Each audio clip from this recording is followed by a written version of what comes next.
Hi, everyone. Welcome to the Healthy Pelvis and Embodied Physiotherapy and our discussion about Diatasis Rectus Abdominus.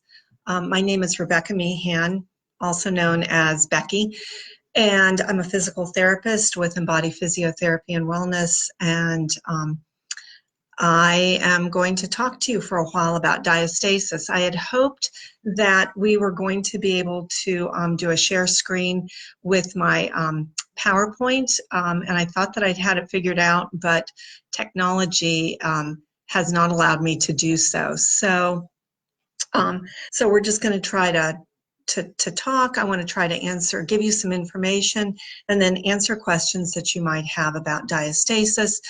Diastasis is how some people call it, or DRA, also known as mommy tummy. And in part, this was started because, sorry, let's get this back up and going. I started talking about this and wanting to talk about it because, thanks, Mayor. I wanted to start talking about this because I see so much on social media that really makes me want to scream. So I could have really called this Let's Start the Madness. Instead, I called it Diatasis Rectus Abdominus, taking the fear out of DRA. So, a few disclaimers. I'm just going to have to read this. Any information, I'm a medical provider, but this is Facebook Live. I can't really treat or give you specific information over Facebook Live that would be considered medical information. So this is not meant to take the place of medical advice. The information is meant to provide education and to assist you as you recover and restore after childbirth. I'm a PT. I work with women who have diastasis after childbirth, and interestingly, although this is a different talk, some women who have diastasis who have never had children. Ideally, I see women in person, whether in my practice or in a class or in a group setting. But when they're not able to see me in person, I do provide virtual consultations and guidance. And I also, as I said, teach groups and classes. And we'll share my contact information for anybody who would like it. So before we go any farther, I would like for you, anybody who's on here right now, to make a fist and then to really make a muscle. Okay, make a muscle, and I want you to firm it up, and I want you to hold your fist and hold your muscle. Obviously, if you're having pain, I want you to let it go, but for right now, I'd like for you to make a fist and make a muscle. So a little about me. You won't be able to see the really lovely picture I have of my 3 children, but I have 3 children, and the oldest is 30, the youngest is 25. 30 years ago, we were working with women with pelvic floor dysfunction and with diastasis, but in a very different manner. And this is a hindsight sort of thing. If I'd known then what I know now, maybe I wouldn't have a diastasis, because here's a little bit of information. Yes, I have a diastasis. I am able to manage it. I don't dome. I don't have difficulty with it. But I do have a slight diastasis, and it is very, as I said, it's something that I've managed. And we'll talk about how you can do that a little bit more as we go into this. So I have 3 children. The first one was a C-section. The second one was a 10-pound VBAC, or vaginal birth, after a cesarean. I did have tearing with that birth. I love that child anyway, but I did have tearing. And then my third child was a 7-pound normal birth. So basically what I was doing during that stage in my life is what you all are doing. I was doing mommy CrossFit, trying to keep up, trying to tote babies, trying to be pregnant, lift, do everything that was involved in our life, and maybe even to stop and breathe. Are you still keeping your fist and your elbow tight? So diastasis, mommy tummy, the dreaded bulge. Something that everybody should know is that all women who go through pregnancy and who go full term will have a diastasis at the end of your pregnancy. You have to. And I'm going to be able to hold up and to show you some pictures, but I won't be able to show them as easily on screen. But as we go through pregnancy, our body goes through incredible changes, the biggest changes that you're going to see during your lifetime.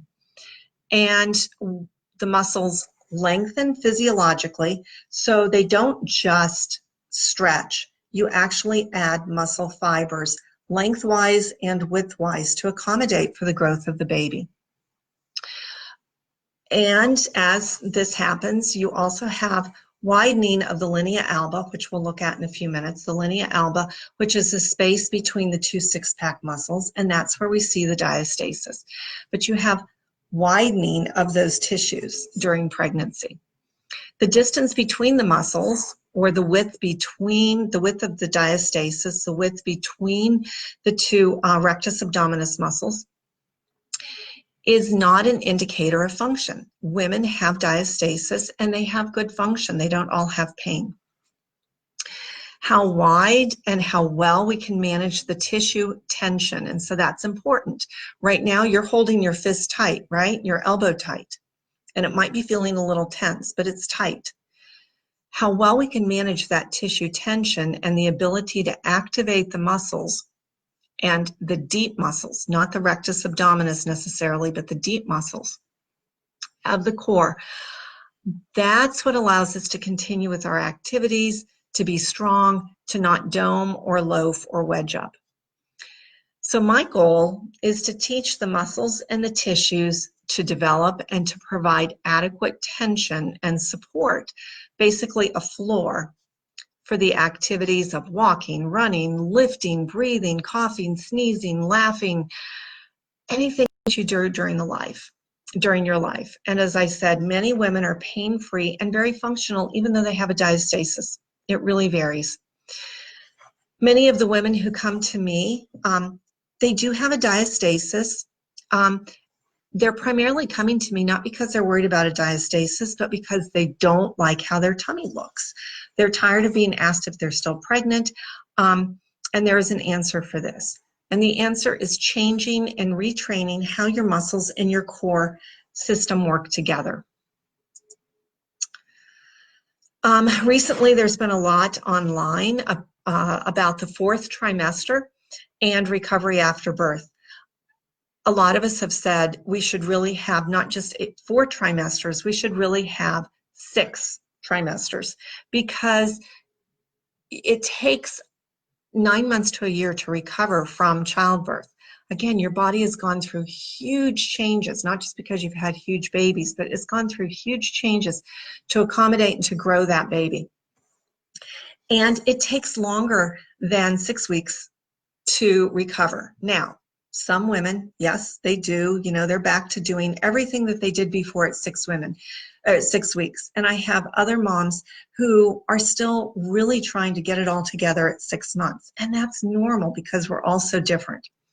So it's important to remember that your body changed over 40 weeks of pregnancy, 40 plus weeks for some women, 38 to 42.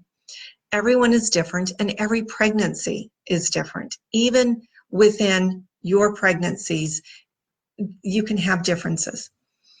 And does it matter? Well, you know, all women deserve to have good care postpartum.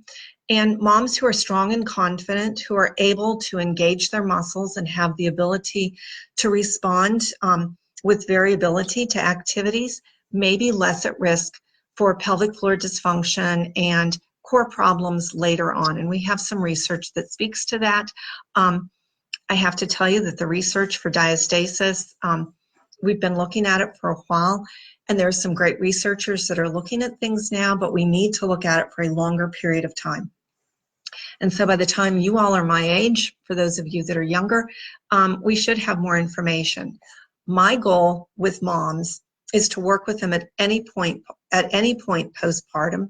If you had a baby 30 years ago, you're still postpartum, and we can still make changes. If you had a baby 3 months ago, you're postpartum, we can still make changes. So we want to look at this recovery post-birth and what we can do to get all the muscles and the team back on track. So now I have a picture of Charlie Brown, and he's saying, ugh, why me? What now? So why you? Why do you have a diastasis? Well, again, all women have a diastasis at the end of pregnancy. And in something like 75% of women, it goes back to 1 to 2 fingers in width within the first 6 to 8 weeks after pregnancy. For some women, it does persist after that. And for some women, even with 1 to 2 fingers, they have that mommy belly, and we're going to get into that in a minute. So why do we see these variations? Well, in part, it's related to your genetics and your hereditary. So if your mom and your grandma had a wider and a broader diastasis, you might have one.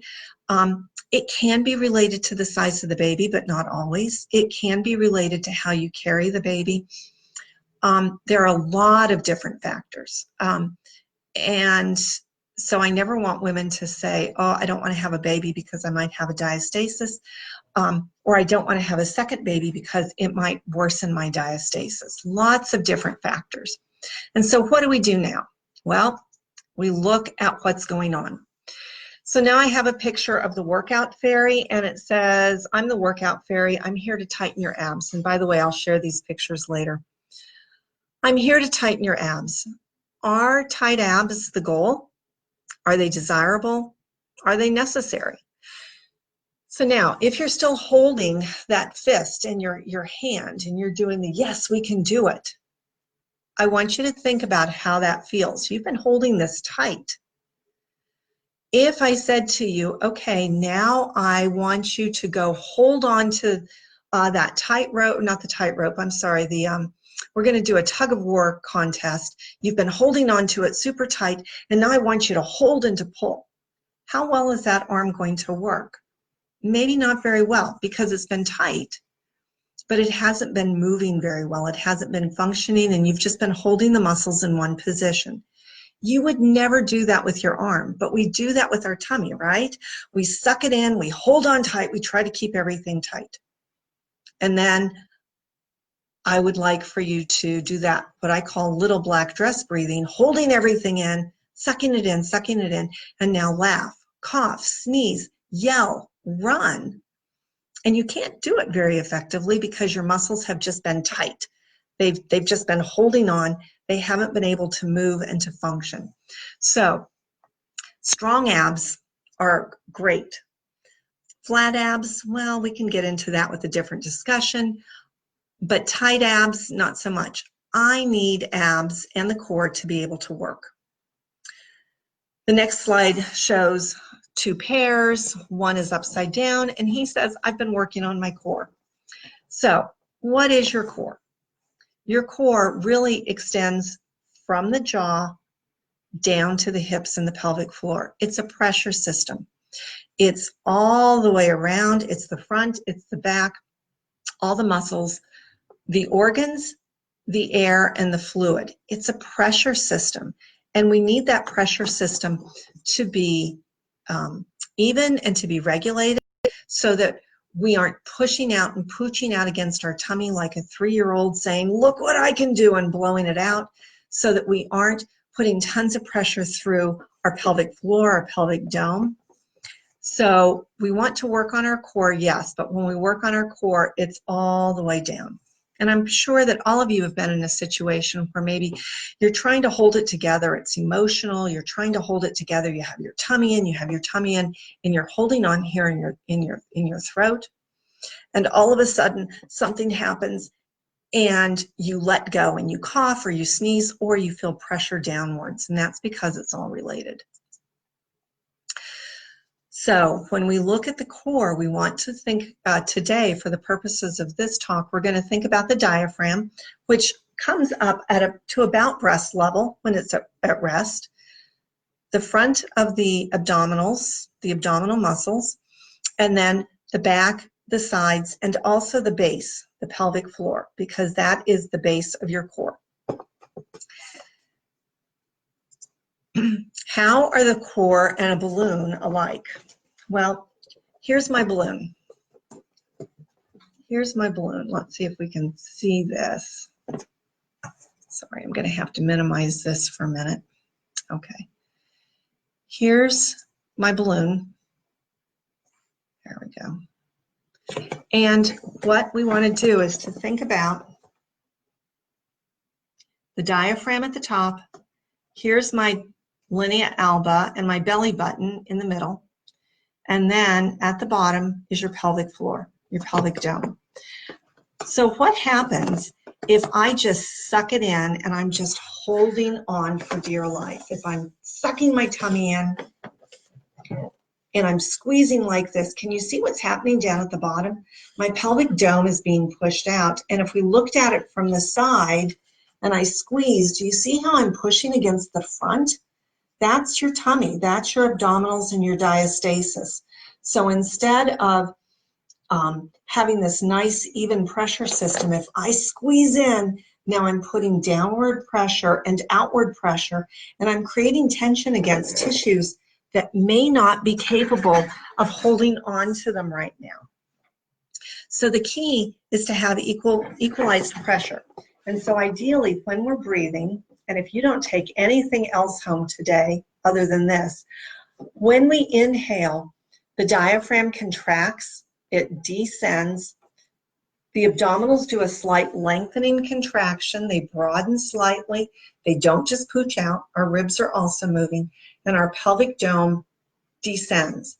Now, I'm not talking about just letting everything go, because that's not desirable either, nor is it attractive. So again, we inhale, we have to let this go, let those ribs go. Just take a breath right now. Put your hand here on your chest at the base of your ribs and just see what's happening as you're inhaling. Don't worry about exhale right now. Exhale out, inhale. And you should be able to feel some broadening going on, and your tummy muscles are going to lengthen slightly. They're doing an elongation contraction. Your pelvic floor is going to also do an elongation and load. We aren't just trying to breathe like this or just breathing into our tummy. As we exhale, in an ideal situation, as we exhale from the base. So we breathe out and then up.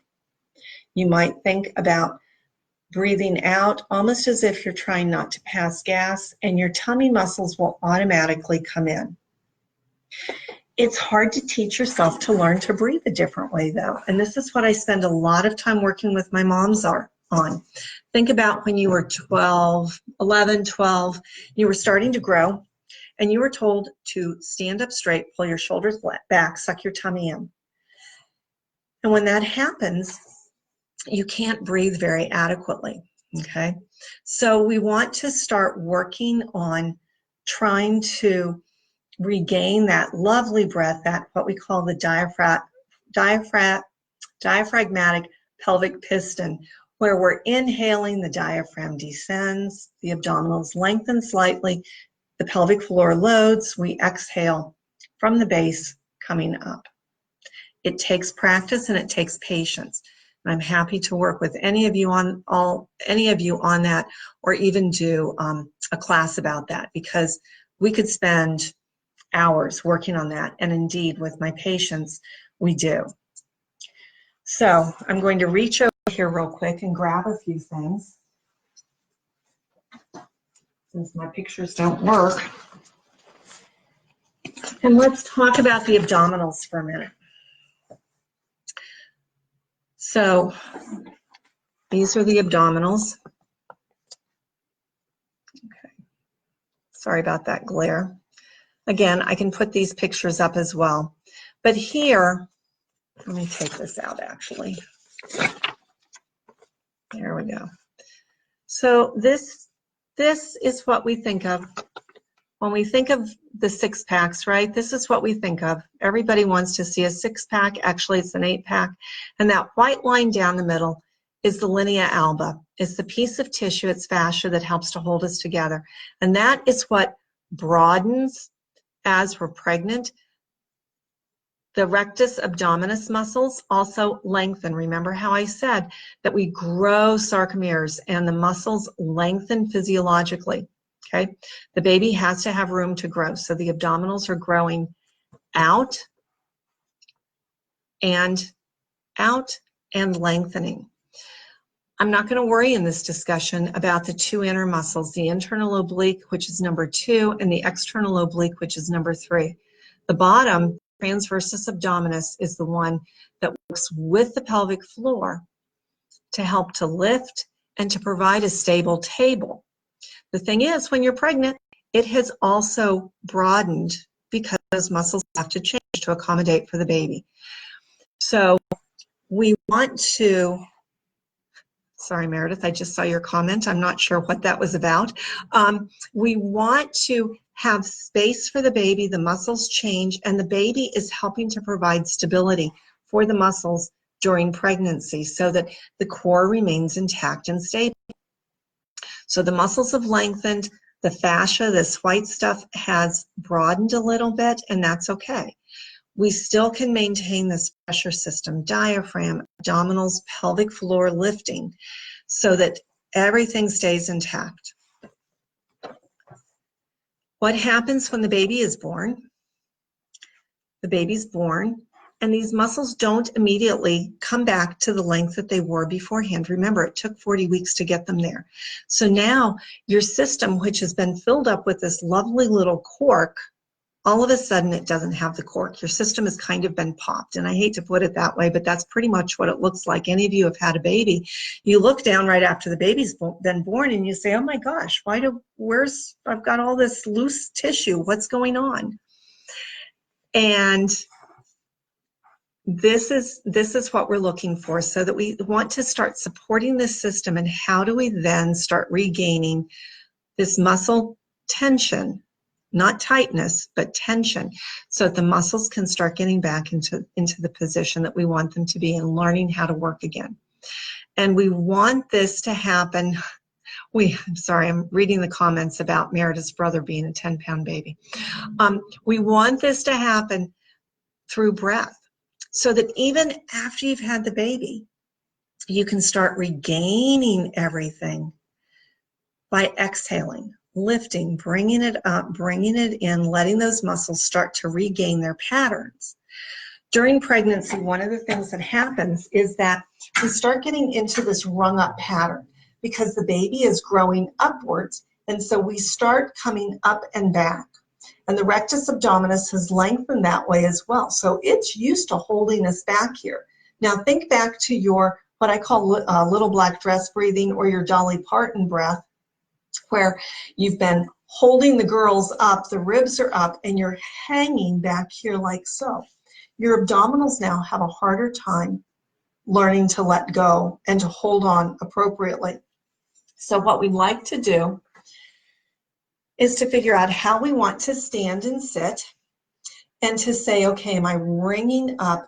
Can I let things come back down a little bit so that I can then engage from the bottom, lifting, exhaling from the base, lifting my pelvic floor up gently, not a full kegel. Actually, I don't even use that word. Lifting up, trying not to clench my glutes, lifting up, blowing out, out, out, out, inhaling, exhaling from the base. As we work on that, we also need to say, am I fighting to stay up straight? So for my new moms, I want you to try to find a different position to sit. This is where we want to not worry about being straight, but instead to think about being long, and to use support behind you. Put pillows behind you. Change your environment to support you instead of you changing to support your environment. When you're standing, and if you're listening to me now, go ahead and stand up.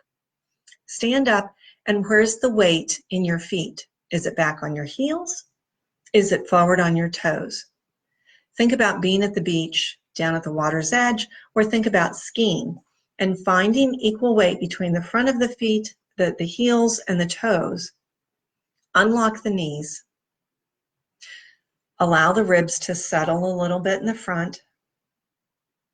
And now see if you can't breathe a little bit more easily. Try this when you're holding your baby. So I don't have a baby here in the office, but I have a pillow. And most of us have very habitual postures when we stand. So if I'm standing like this, I've got my weight back on my heels, and I'm exaggerating a little bit, but not too much, right? You can see where this could potentially be a problem if I do this all the time. It's really hard for me to breathe. If I inhale, I have to swing. What I'm going to do, if I've got my baby on my hip now, I'm going to stick my hip out to the side, right? We've all done this, and we've got the other baby on our leg. And yes, I will in a minute, Meredith. And so what I want to do is to swing myself over, broaden my base of support a little bit, allow my hips to be level and my ribs to drop down a little bit, so that now that baby's not going to go anywhere, but now I can breathe in and out. So Meredith has asked me to do a full breath, and what I'm going to do is I'm actually going to grab a scarf to show you what's happening when I take a full breath. So I'm going to put, and this is actually, I'll show this to you all because this is a great way to start working on getting things back together again. So I am going to back up in a minute, but I'm taking this scarf, I'm crisscrossing it at the base of my ribs, and I'm giving myself a little hug. And now, I'll stand here so you can see, I'm going to inhale. Can you see? Let's see if I can do it this way. So inhale.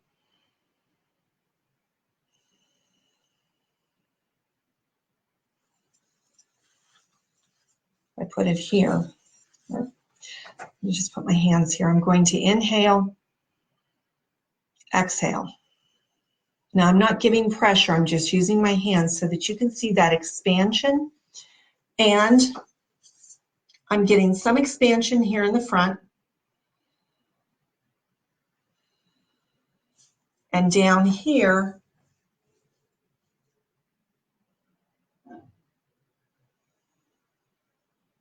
so that I'm trying to get expansion all the way around. Now, you're not going to get a ton in the back, but you're going to get it. You want some rib expansion.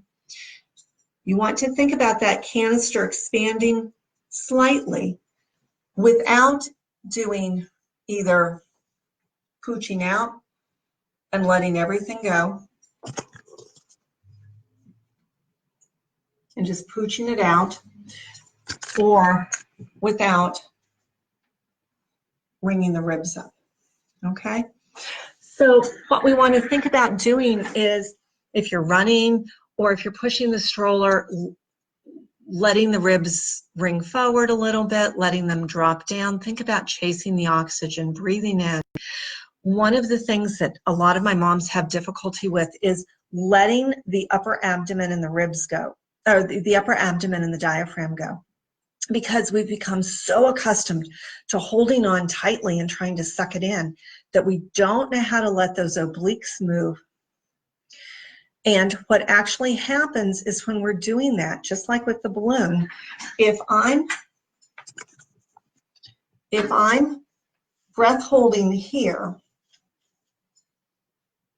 so now I'm sucking it in, either I can't breathe in fully, I just tried, I can't, or I'm going to push down here. I'm going to let everything go, and then I'm trying to suck it in here. And sorry, I can't actually demonstrate that because I've worked for so long to not do that. I've gradually started teaching my body to exhale from the base up and to not just dump down into the base as much. I hope that makes sense.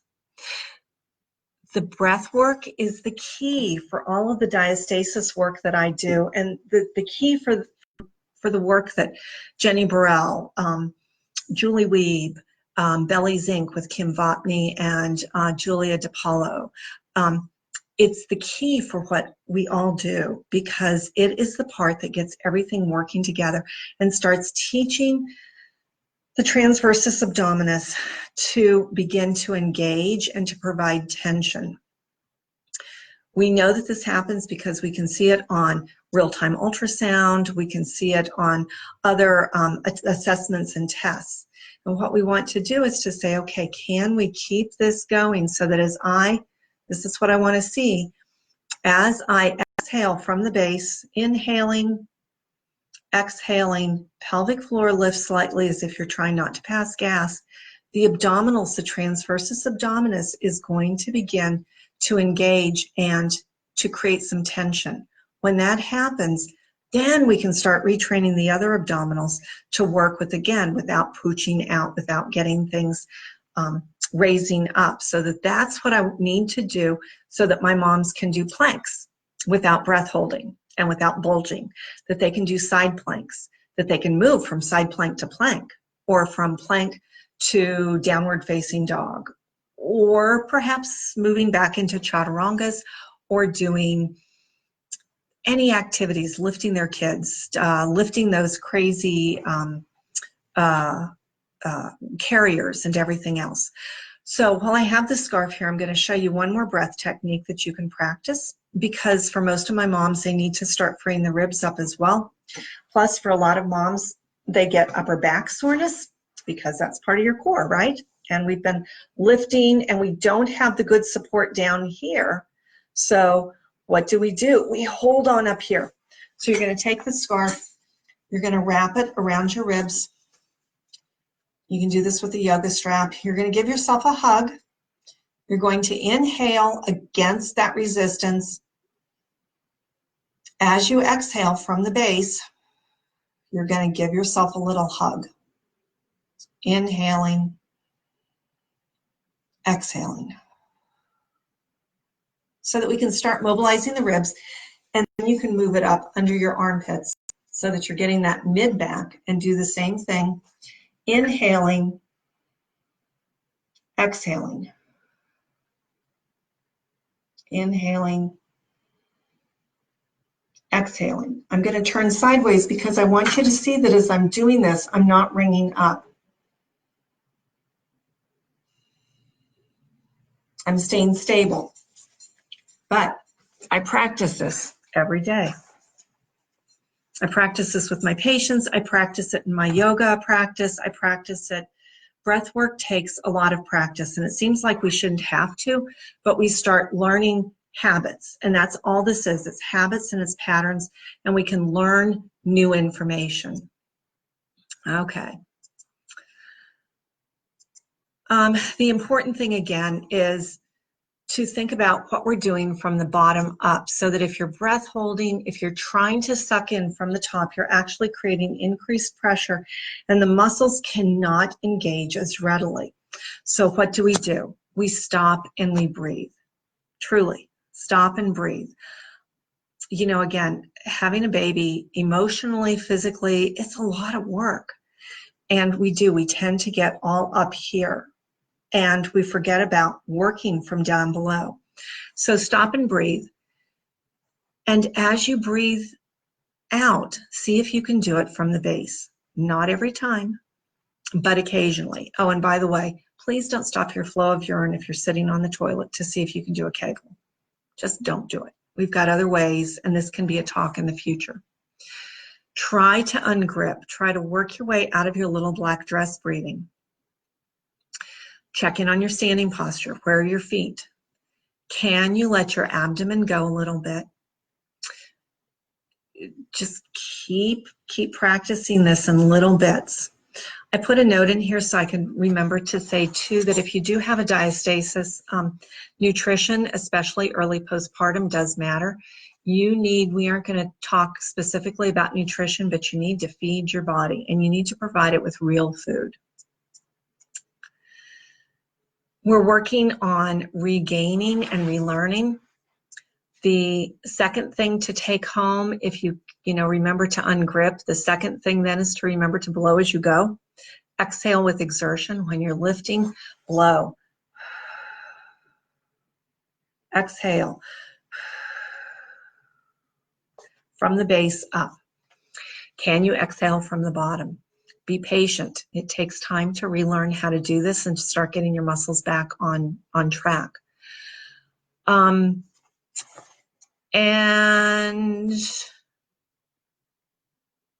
sorry. We want to start getting that space that the baby was in back on track. A few other simple tools. How many of you rub your bellies? If you rub your baby, but we don't rub our bellies so often. We don't want to look at them. A great way to start getting tissue tension back in is to rub your belly. Give it some massage. It doesn't have to be real specific. If you want to do a combination of things, you can work on the tissue and you can also work on the colon, because that's one of the other things. And you can work, starting here on the right, working your way up, just giving yourself a nice little massage. Do not be afraid to touch your tummy. Massage it. Get in there. If you want to use some shea butter, some cocoa butter, some other lotions, that's great. If you want to use essential oils, frankincense and geranium are great for your skin. Don't be afraid to touch your tummy. If you've had a C-section, it's even more important to do massage, and getting in there and working on the scar is good. It might be that you really want to work with somebody specifically, but in either case, C-section or vaginal delivery, getting those muscles moving and getting the tissues moving creates this incredible difference. I'm always amazed when I work with my patients and I start working on some soft tissue mobilization and working on the massage, the difference with the before and the after. Visually, I can see a difference. Physically, they can feel a difference. When they do it at home, it's a little different from what I do in here, but we need to get in there and start moving things. And I'm, again, happy to work with anybody and show you how to work on mobilizing your tummy and getting things moving. The other advantage of abdominal massage is that it can work on the colon, as can the breath and as can the nutrition. Moms, if you're filled with poop, if you're constipated, you're pushing out against your tummy, and it's going to make it more challenging to manage your diastasis and to keep things stable. So we need to be regular. We need to get rid of the poop. And a lot of my moms with pelvic floor dysfunction and diastasis have bowel irregularity. So food, flaxseed, ground, abdominal massage, fluids, everything. It's super, super, super important. And then get things moving. The great thing about that breath, again, diaphragm is all the way up here. Your colon comes all the way up here to the diaphragm. When I inhale and exhale, I am mobilizing the colon. I'm getting it moving. So get your colon moving. When you have a bowel movement, especially if you're constipated, please don't look like a 3-year-old having a bad day on the potty chair. Blow as you go. Exhale, so that you're not just pushing back down against your diastasis. You're doing so much good work for your tummy muscles. Don't push out when you're having a poo. Okay, diastasis do's and don'ts. Sorry, this is going a little bit long, ladies. We're almost done, but these are important. Please, please, please, please, please stop looking at pictures on Google. It's a scary place to be. Don't look at the pictures of the diastasis on Google. That's not you, and it doesn't have to be you, and we can make a difference in what's going on with your tummy muscles. If you have questions, ask. Find somebody that can help you, and I'm going to tell you how to do that. The other thing that I'd like for you to stop doing is to stop checking to see if you have a diastasis, and to stop checking it every day if you do have one. It's really challenging to check your own diastasis and to get a good idea of what's going on. Truth be told, it really doesn't matter anyway, okay? It's not a matter of if you have a diastasis. It is a matter of what you're doing with the tissues that help to support it and to provide tension, okay? The majority of the people that I work with have a 2-finger or just gonna hold 1, 2, or 3-finger diastasis. Okay, that means that that's a separation. And again, very functional. We can go broader.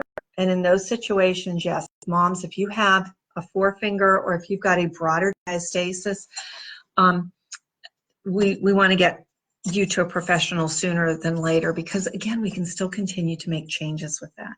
Okay.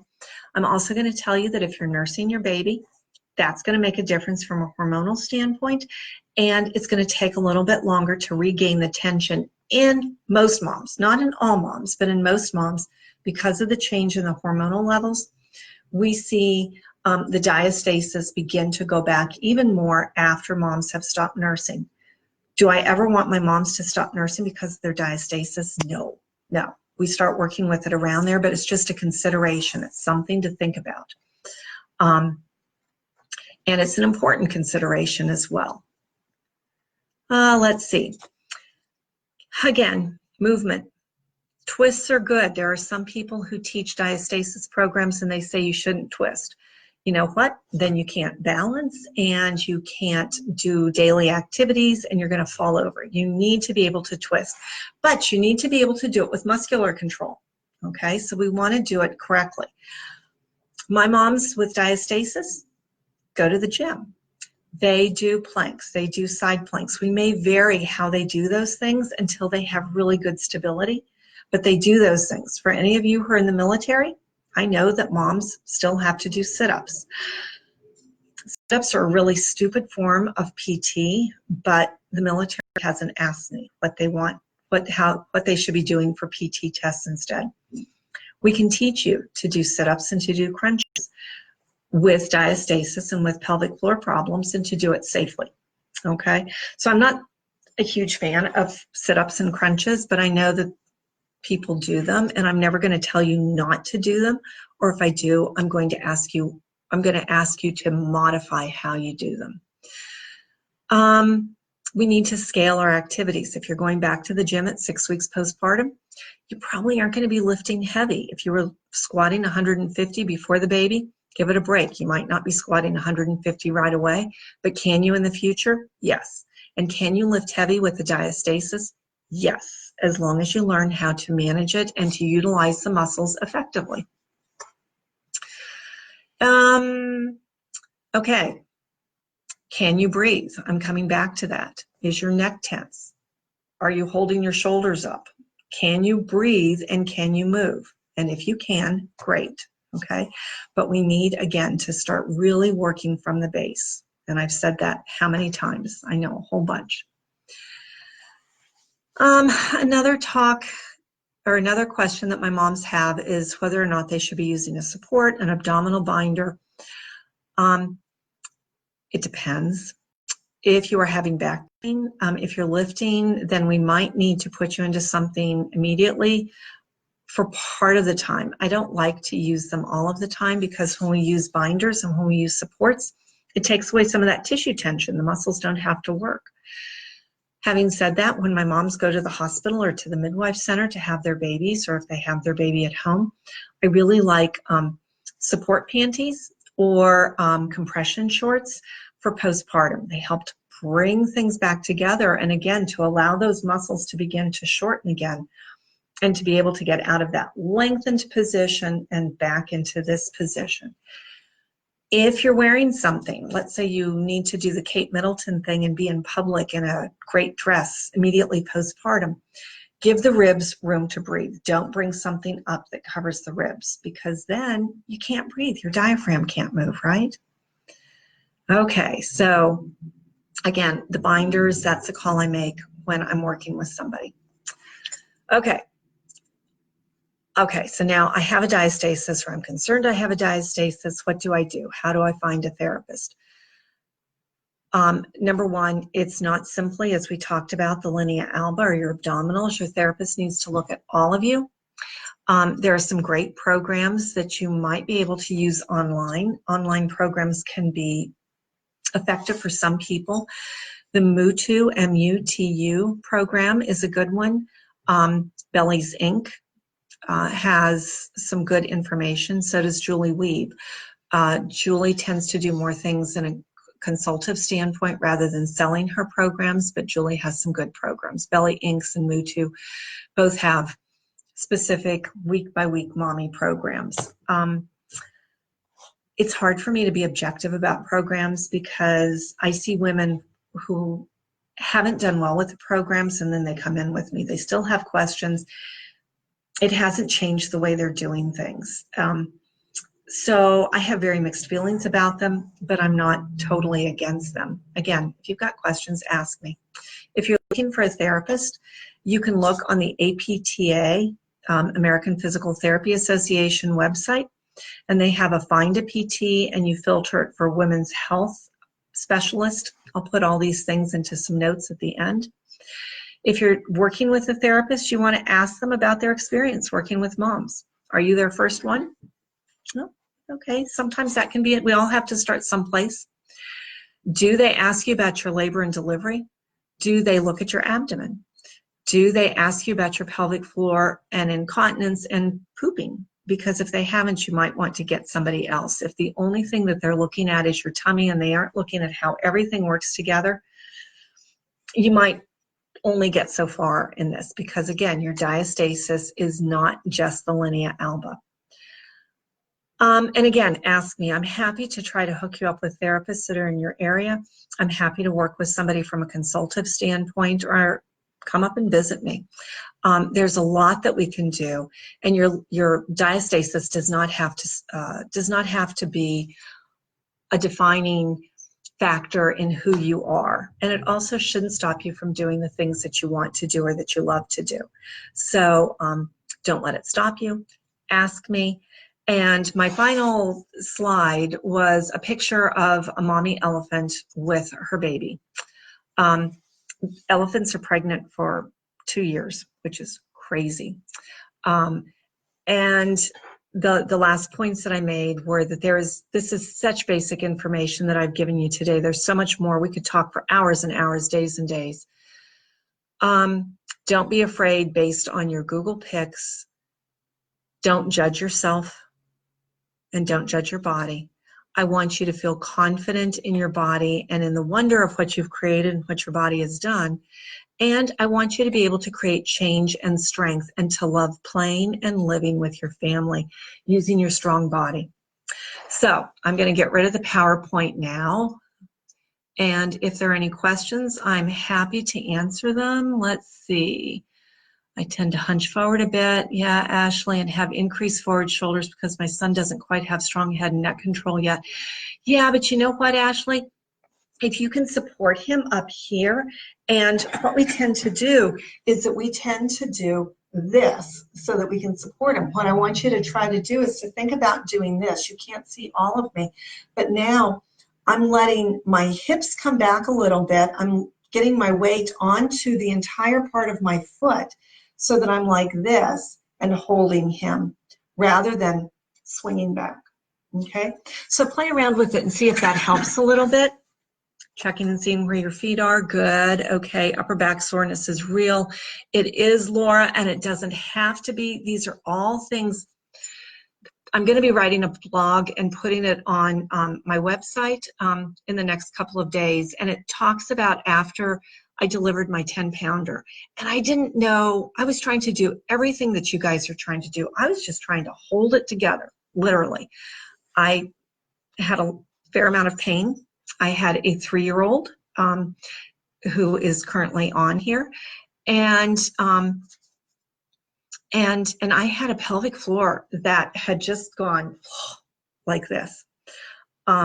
And my abdominals, I'm sure I had a diastasis. I wasn't checking then. I was just doing musculoskeletal and orthopedic physical therapy at the time, and I was just trying to take care of my family, forget taking care of myself.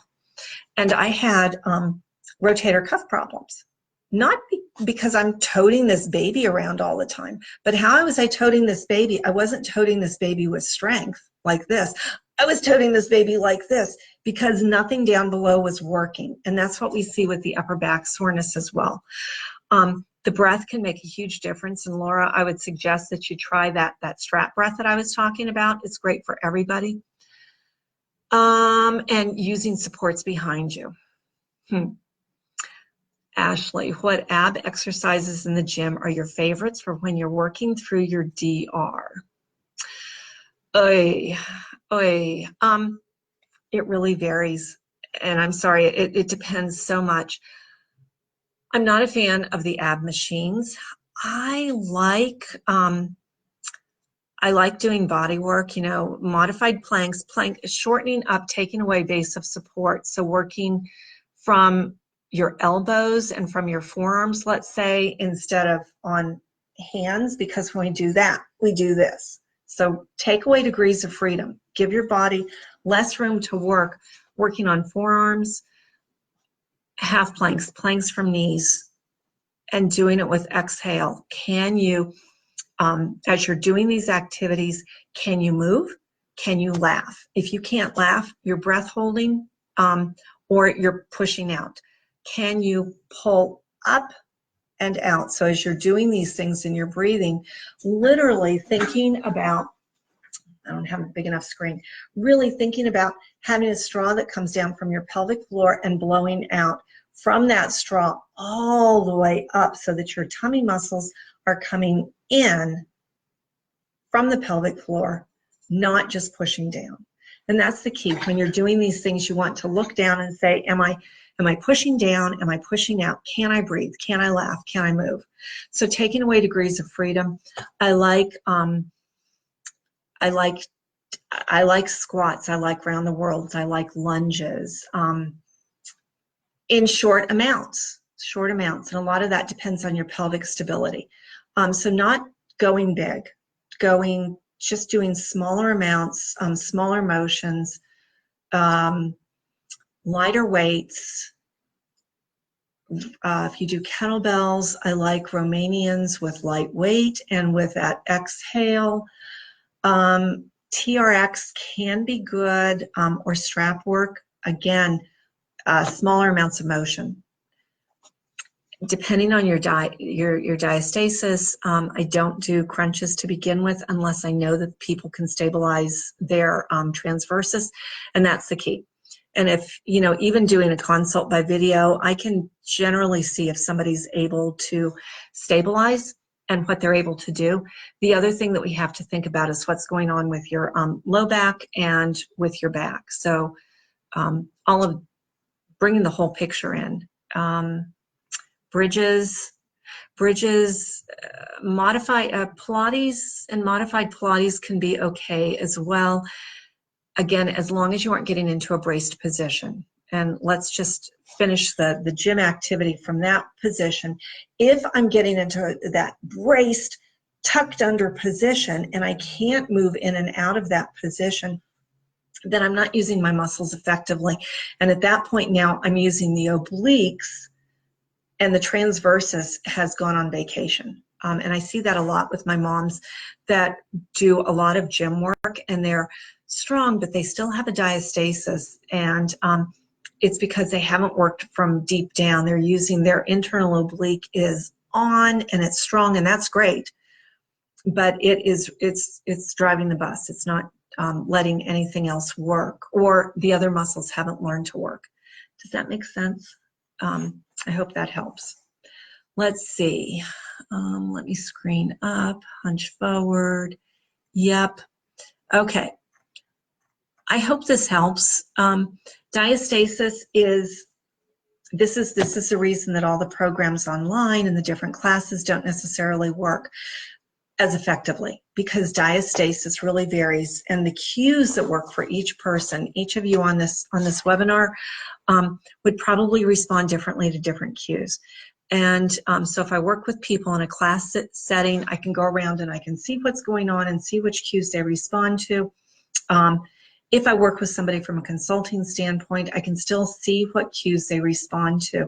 The biggest thing that I'm going to say is, especially in the gym, back off on things. See if you can feel that breath as you're coming up and out. Pelvic floor coming up. The abdominals are going to come in slightly. And then you can still keep that on lightly while you take a breath in and you get this expansion without ringing up. Okay?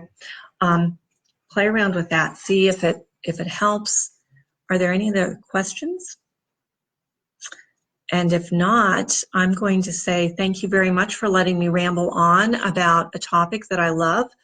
I love working with women and with men. Men also have diastasis, but for different reasons. But I love working with women. I love working with my moms at any ages. So if your moms have diastasis, we can still make changes. Let's keep working on getting strong and being healthy and going from there. And I'm going to put a post up with a few of the pictures and contact information and some other information. Thanks again, and shoot me an email or a message if you all have questions. Bye.